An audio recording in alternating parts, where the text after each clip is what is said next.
It's raining! It's such a beautiful day!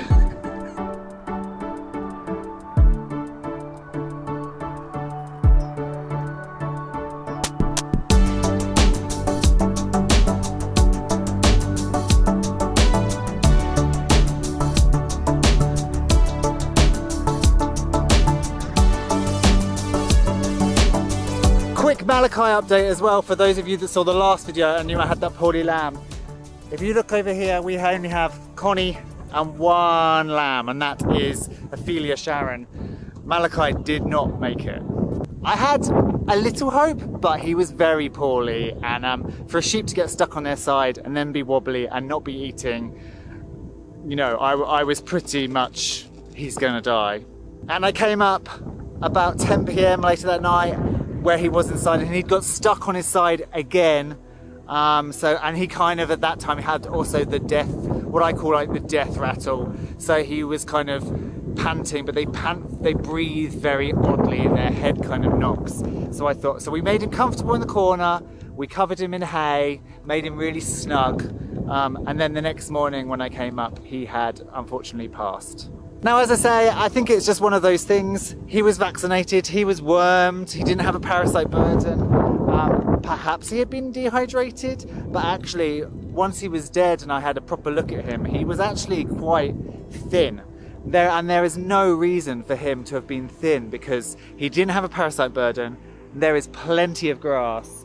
His sister and all the other sheep are mega fat. So I wonder whether there was something else wrong with him. He was always a bit runty from the start. But we have our little ewe lamb, and we're about to go into lambing again, so R.I.P. Malachi. It's windy, it's raining, and you might be thinking, what is this lunatic talking about? It's a beautiful day, but we haven't had any rain for about 3 months. So the fact that it's raining right now is blimmin' wonderful, and we're supposed to have full rain for several days, which is great because when you just get a scattering, it just lands on the soil surface and then evaporates. We need a soak so it percolates down. That being said, this camera does not like the rain, so I'm going to put the camera away, get on with some jobs, and I will catch up with you later. And now to why you are all here. I got some piggies! Hello? Look at the little nose. Look at your little nose. Hello. Hello. Oh, a little nosy posy.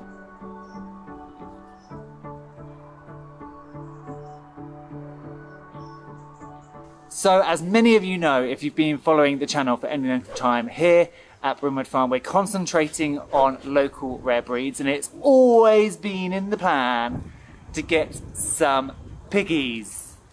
Now, if you'd told me a few years ago I would have pigs, I would have said, no way. Because, believe it or not, I was quite scared of pigs. But then, in my old job, I met a very special pig, and we made a very loving connection.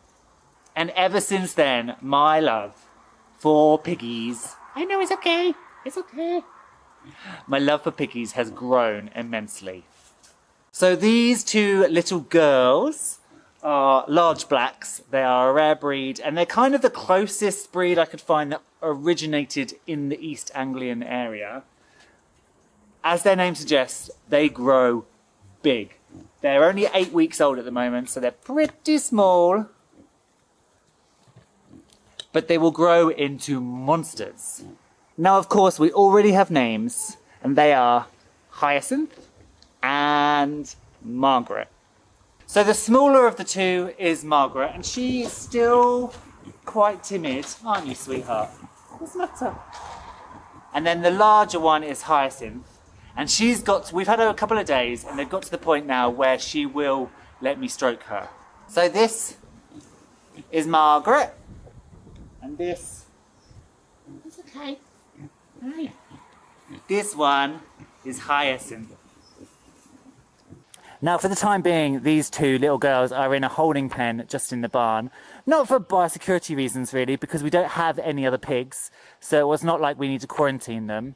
Obviously, we do now have a 7-day standstill, which means we can't move anything off the farm for 7 days. And if we had any other pigs, we wouldn't be able to move pigs off for 21 days. And that's down to the standstill laws in regarding diseases and things like that. But these two girls are in here, and as I say, they're not in here for biosecurity. They're in here for me to get to know them and for them to become a bit tamer. You gonna sniff me? You gonna sniff me? Come on. Sniff my finger. It's okay. Hi. It's okay. I'm not a baddie. I'm not gonna eat you. It's okay. I'm not eating you, see? I'm giving you strokes. I know, you're still a bit wary. Now the last oh, you just pooed on her head. Oh, Hyacinth. You've got poo on you now. So the last interaction they actually had with humans was probably pretty traumatic, and that was to have their ears notched. So these little marks on their ears are not bite marks. And I didn't realise this, but pedigree pigs require a second form of identification. And that's because often their ear tags get ripped out.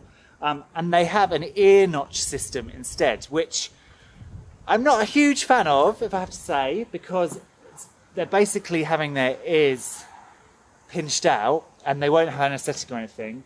But each of the notches on the ears works out as a number. So somebody that knows what they're doing and knows what they're seeing will be able to look at the notches from my pig's ears and tell me exactly their ID without necessarily having the ear tag number. Unfortunately, it's one of the standards that for the large black pigs, so that I will have to do it if I want to breed these, which I'm going to do to produce hopefully some pedigree piglets and keep the line going. But that's why those marks are there.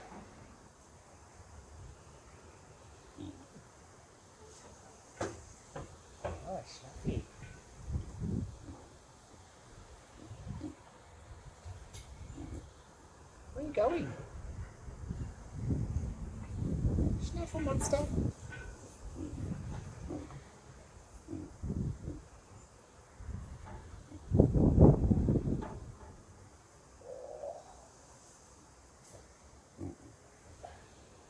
You're gonna like belly rubs, aren't you?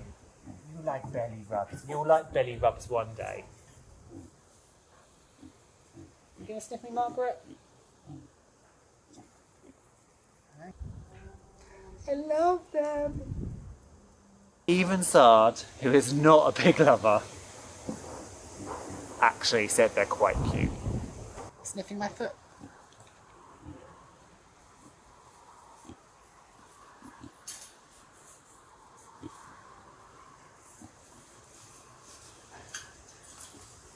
Hyacinth, you're certainly the bolshy one, aren't you? You're certainly the bolshy. You are. Are you gonna eat my boots? Piglets love to eat boots. Yeah, that's it. Eat it. Eat it. Although this is probably a bad habit to teach them. I'll be cursing this when they're huge and they're trying to rip my feet off.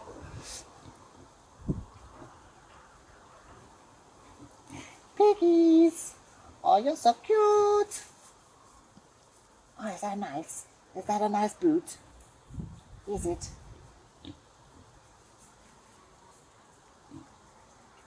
Ah, Piggly Wigglies. Piggly Wiggy!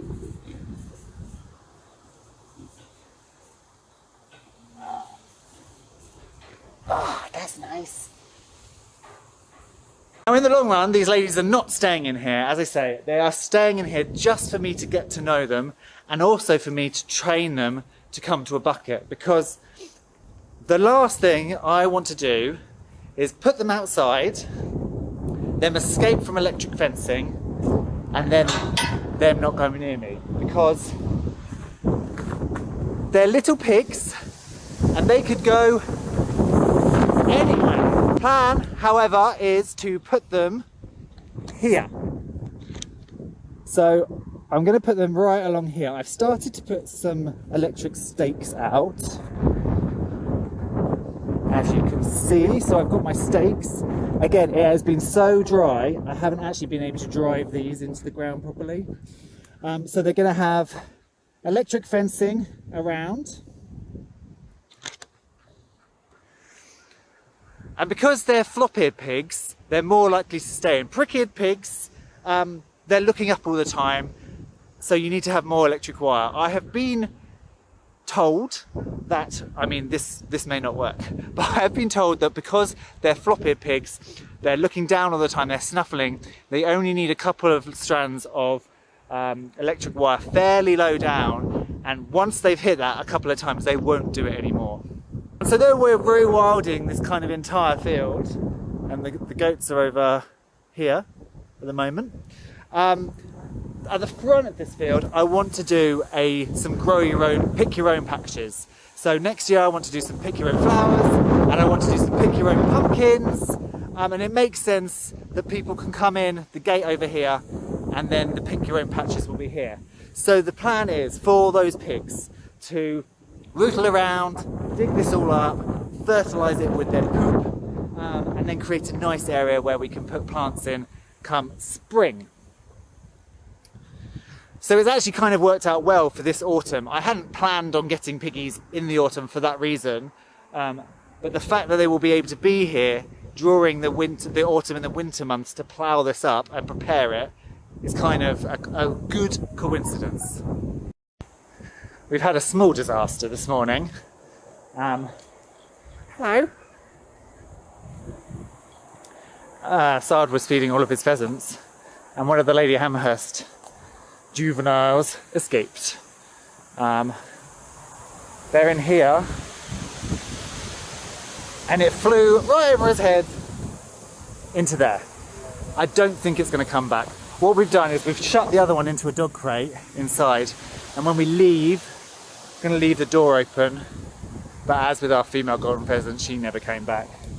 So we're just down to one Amherst at the moment, and maybe it will come back, and if not, we'll wait to determine the sex of this one, and then we'll get a replacement opposite sex in the spring, along with a female silver pheasant. If you ever find something like this, by the way, on your farm,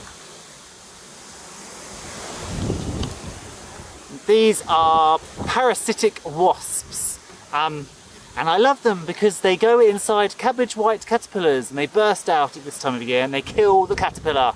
Unfortunately though, they don't kill the caterpillar very early. It'd be nicer if they munched their way and burst out the caterpillar before it ate all the kale.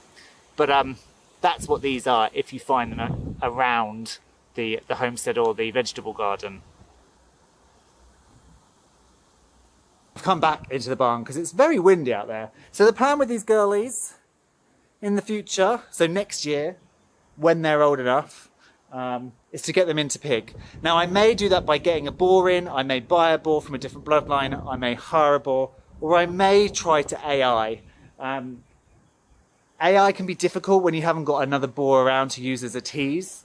So I may just, depending how my pig keeping adventure goes, I may just buy a boar from another line that I can keep here and create a really nice pedigree line of large black piggies.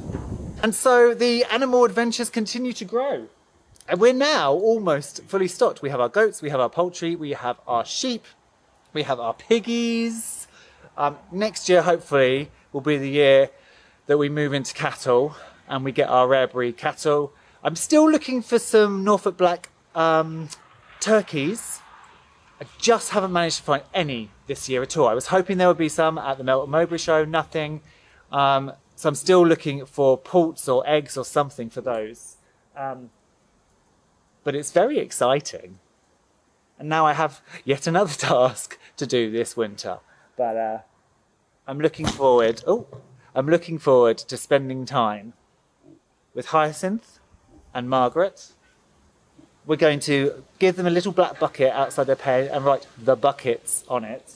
And any of you, especially if you're from Britain, will probably know what I'm referring to there. But piggies, hurrah!